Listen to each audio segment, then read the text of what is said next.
Hello నేస్తాలు, ఇవాళ మనం ఒక గొప్ప కథను మొదలు పెడదాం. అదే మహాభారతం.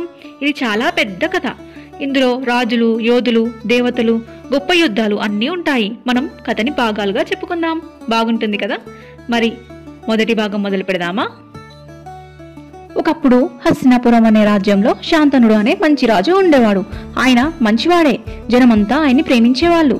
ఒకరోజు రాజు నది తీరానికి వెళ్ళాడు. అక్కడ ఎవరు కనిపించారంటే ఒక అందమైన అమ్మాయి. ఆమె పేరే గంగాదేవి.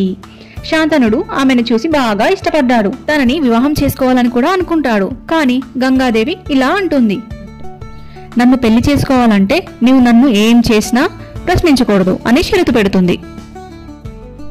ఇద్దరూ వివాహం చేసుకున్నారు. చాలా సంతోషంగా ఉండేవాళ్ళు.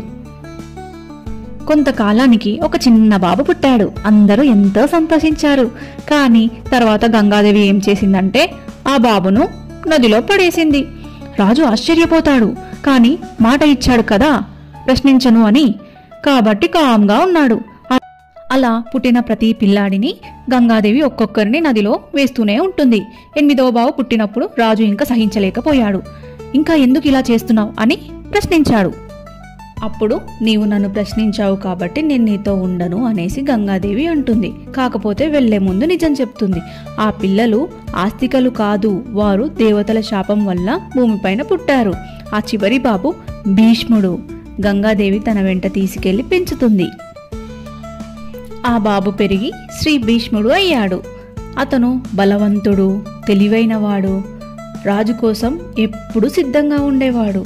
భీష్ముడు తన తండ్రి శాంతనునికి మాట ఇచ్చాడు, నేను పెళ్లి చేసుకోను, నీకోసం నేను నా జీవితాన్ని త్యాగం చేస్తాను. అందుకే అందరూ ఆయనను భీష్ముడు అని పిలిచారు. అంటే గొప్ప ప్రమాణం చేసుకున్నవాడు అని. ఇలా మొదలైంది మన మహాభారత కథ. ఇది కేవలం ప్రారంభం మాత్రమే. భీష్ముడు తన రాజ్యం కోసం చాలా త్యాగాలు చేశాడు. ఇంకా వినాలనిపిస్తుంది కదా? నేను నెక్స్ట్ పార్ట్ రెడీ చేస్తాను.